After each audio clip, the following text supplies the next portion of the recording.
Importance of domestic cricket. हम बार बार बात करते हैं पाकिस्तान में क्यों टैलेंट नहीं दिखता, टैलेंट है, टैलेंट नहीं है, बट डोमेस्टिक को जब तक वेटेज नहीं मिलेगी तब तक तो कुछ भी नहीं हो सकता। सोहेल, ब्रेक पे जाने से पहले आपसे बात करें। सिर्फ एक पॉइंट रेज करना चाह रहा था कि ये जो आगे वसीम भाई भी बात कर रहे थे कि बोर्ड को फोर्स करना चाहिए या सिलेक्टर्स को फोर्स करना चाहिए, but more importantly I guess ये इंडिविजुअल की अपनी जिम्मेदारी बनती है, रिस्पॉन्सिबिलिटी बनती है। इफ समवन फील्स के यार मेरी फॉर्म अच्छी नहीं लगी हुई तो he should go and play domestic cricket. ठीक, मैंने मिसबाह उल हक, मोहम्मद हफीज़, ये अपनी प्राइम पे जब मिसबाह भाई कैप्टन भी थे तो मैंने इन लोगों को देखा कि ये टूर से आते थे तो अगर नेक्स्ट डे भी सुई सदरन का मैच है, सुई नॉर्दर्न से मेरे ख्याल में खेलते थे, तो ये मैच पे चले जाते थे नेक्स्ट डे। हालांकि महीने डेढ़ महीने उस टाइम आपको पता दुबई में क्रिकेट होती थी हमारी, तो टूर से वापस आके तो मैच खेलने चले जाते थे। तो ये लोग एग्जाम्पल सेट करते थे। इवन मैं भी T20 टीम का हिस्सा होता था, मोस्टली मैंने T20 क्रिकेट खेली लेती, लेकिन फिर भी आते थे तो 4 डे अगर मैं अपने डिपार्टमेंट से खेलता था या पिंडी से खेलता था तो मैच होता था तो हम खेलने चले जाते थे, बेशक नेक्स्ट डे मैच है। यू नो, तो ये इंडिविजुअल की अपनी रिस्पॉन्सिबिलिटी बनती है कि यार इस अपॉर्चुनिटी को अवेल करें टू गेन फॉर्म, क्योंकि आप किसी भी लेवल पे परफॉर्म करते हैं ना सवेरा, तो इट गिव्स यू कॉन्फिडेंस। आपने 100 किया हो ना, किसी क्लब के मैच में भी आप 100 करते हैं ना, तो अंदर से आपको कॉन्फिडेंस मिलता है यार कि आपके बैट में बॉल अच्छा लग रहा है, या आपने अगर आउट किए हैं 3-4 किसी भी जगह जाके तो आपको रिदम आपका आता है एज ए बॉलर। तो ये सबसे ज़्यादा रिस्पॉन्सिबिलिटी अपनी होती है प्लेयर की, ना कि आप बोर्ड को कहें कि बोर्ड उनको फोर्स करे या सिलेक्टर उनको फोर्स करे। यस, उनको गाइड ज़रूर करना चाहिए, but end of the day ये मेरी अपनी रिस्पॉन्सिबिलिटी है। इन सम केसेस आप स्पेशली अगर बॉलर है ना, अगर कहीं एम्प्लॉयड हूँ, ठीक है, और मैं अगर अपनी वो सारी चीज़ें नहीं कर रही हूँ तो obviously there would be one point जहाँ एम्प्लॉयर कहेगा कि बस इनफ इज इनफ, इधर यू डू इट या फिर contract cancel. I agreed on it. मैं एग्री कर रहा हूँ कि एक्शन लेना चाहिए। मैं वैसे अपनी एज ए प्लेयर कह रहा हूँ कि एज ए प्लेयर अपनी रिस्पॉन्सिबिलिटी होनी चाहिए आपकी कि यार ये मेरा ब्रेड एंड बटर है, मैं इसके साथ लॉयल नहीं होऊंगा तो ये मुझे कैसे पे बैक करेगी। तो पहले प्लेयर की अपनी रिस्पॉन्सिबिलिटी है, एंड देन बोर्ड अगर वो देखे कि वो लोग नहीं कर रहे हैं तो then they should take action. जब आपने फर्स्ट क्लास क्रिकेट की बात की है तो अभी मिसबाह का आपने जिक्र किया, मिसबाह टीम से ड्रॉप हुए, LCC में मैच चल रहा था, 280 किया, सारा मीडिया उधर खड़ा हुआ है जी मिसबाह साहब अपना ख्यालात का इजहार कर रहे हैं। टीम से ड्रॉप होने के बाद 280 कर दिया। अब्दुल कादिर साहब कराची में या पता नहीं किस शहर में इंटरनेशनल मैच खेला, सीरीज़ ख़त्म हुई, अगले उसी दिन वहाँ से उड़े, अगले दिन सुबह सीधे कदाफी स्टेडियम फर्स्ट क्लास का मैच खेल रहे। तो आपके दौर में तो बहुत ज़्यादा, वह बहुत पुराना तो नहीं है लेकिन फिर भी नहीं। देखिए अभी सारा की ये बात कर रहे हैं, मतलब जब मिसबाह थे, Yunus was a prime example, वो भी ऐसे थे, अजहर अली था, उससे पहले चले जाए तो हमारे दौर में 90s में भी अगर आप देखते हैं तो यही था कि आपके जो बड़े बड़े थे हमारे उस टाइम के स्टार, चाहे वसीम वकार भी, आपको वो भी खेलते हुए नजर आते थे। शोएब अख्तर आपको फर्स्ट क्लास खेलते हुए नजर आते थे। अब ठीक है, डिफरेंस क्या आया, क्रिकेट हो गया बहुत ज़्यादा, ठीक है। अब थोड़ा सा अगर आप उस साइड का पॉइंट ऑफ व्यू देखते हैं, क्रिकेट बहुत ज़्यादा हो गई है, इंटरनेशनल क्रिकेट आप आइडेंटिटी उठा के देखते हैं, टाइम कम होता है।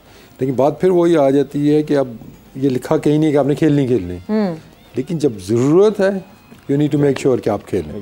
ये प्लेयर की भी रिस्पॉन्सिबिलिटी है, ये PCB की भी रिस्पॉन्सिबिलिटी है कि वो प्लेयर खेले। फिर उसको प्लेयर की वेलबीइंग है खुद की, उनको मतलब एहसास होना चाहिए। लेकिन अनफॉर्चुनेटली अब थोड़ा सा वो चेंज हो गई है चीज़ें, उस तरह शायद प्लेयर नहीं उस तरह सोचते हैं। और दूसरा फिर अपनी डोमेस्टिक क्रिकेट का हमें स्टैंडर्ड बेहतर करना होगा, सबसे इम्पोर्टेंट बात है। अब प्लेयर से आप अक्सर से बात करोगे जी वो ग्राउंड ऐसा है, वो पिच ऐसा है, मैं इंजर्ड ना हो जाऊँ, है ना। अब ये जो चैलेंजेस हैं, अब ये तो ईजिली ये इनके सोल्यूशंस हैं ना क्रिकेट बोर्ड के पास, कि अभी आपकी डोमेस्टिक चल रही होती है और ऐसे ऐसे ग्राउंड पे मैचेस हो रहे हैं जहाँ पे ड्रेसिंग रूम नहीं है, वॉशरूम तक नहीं है, मतलब वॉशरूम है तो दरवाजे नहीं लगे हुए हैं, मैं क्या स्टोरी आपको सुनाऊं। तो वहाँ पे फिर उनका आ जाता है यार मैं इंजर्ड ना हो जाऊँ, वहाँ जाके 4 को मैच है 3 को बदल दिया जाता है वेन्यू। तो हमारी जो डोमेस्टिक क्रिकेट है इसको बेहतर तरीके से ऑर्गेनाइज करने की ज़रूरत है, इसको प्रायोरिटी देने की ज़रूरत है। ये नहीं कि बस हमने डोमेस्टिक क्रिकेट के मैचेस, नंबर ऑफ मैचेस करा देने हैं, कहाँ पे होने हैं, कब होने हैं, वेदर कैसा है, पिचेस कैसी हैं, वहाँ पे सहूलियात क्या क्या हैं प्लेयर्स के लिए।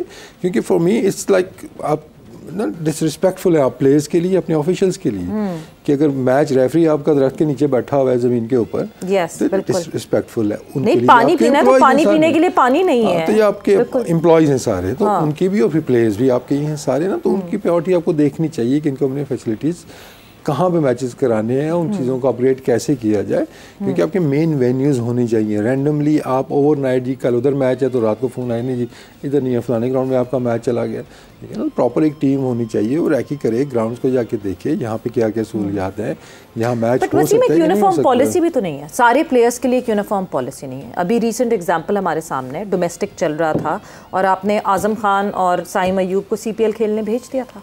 डोमेस्टिक खेलते हुए वो खेलते खेलते एक टीम से निकल कर गए फॉर दैट। तो यूनिफॉर्म पॉलिसी भी तो नहीं है। नहीं, पॉलिसी तो है, पॉलिसी इज देयर ना। एनओसी लेनी है ना, फिर आपने एनओसी इसी वजह से आप ले रहे हैं, तो एनओसी देने वालों पे है ना। Basically you are allowing them कि ये मैच चल रही है, आप इसको छोड़ें, एनओसी ले आप लीग क्रिकेट खेलने चले जाएं। लेकिन अगेन अब जो लीग क्रिकेट है ना, वो देखें कि अगर आज़म की बात अगर हम करते हैं तो ओबियसली उसका 4 डे से अब वो खेलता भी नहीं है ना, उसका कोई फ्यूचर है। उसका पॉइंट ऑफ व्यू ये है कि मैं T20 ही खेलता हूँ, ठीक है ना। CPL आगे वर्ल्ड कप आ रहा है, वहाँ पे एक्सपीरियंस उसके लिए अच्छा है। तो ये चीज़ें आपने कंसिडर करनी होती हैं कि इस प्लेयर की जाने से टीम को क्या फ़ायदा है, उसको क्या फ़ायदा है, और डोमेस्टिक ना खेलने से क्या इसको नुकसान होगा या उधर जाने से ज़्यादा फ़ायदा होगा। तो वो चीज़ें आप वो चेंज कर सकते हैं। लेकिन पॉलिसी तो सिंपल है कि जब आप इंटरनेशनल कमिटमेंट आपकी नहीं है, you must play domestic cricket, ठीक है ना। लेकिन हमारा बस मसला यही है कि फिर बीच में कोई ना कोई आ जाता है, कभी कप्तान आ जाएगा, तो कभी मैनेजर आ जाएगा, कभी कोच आ जाएगा, बीच में एक आध फ़ोन उधर जाएगा इंटरनेशनल डिपार्टमेंट को, वो चलें यार खैर है, एक मैच देख लेते हैं, 2 मैच देख लेते हैं, फिर वो चीज़ें इस तरह, फिर एक नहीं करेगा तो फिर दूसरा भी नहीं करेगा, तो वो चीज़ इस तरह चलती जाती है। लेकिन again end of the day नुकसान प्लेयर का ही होता है।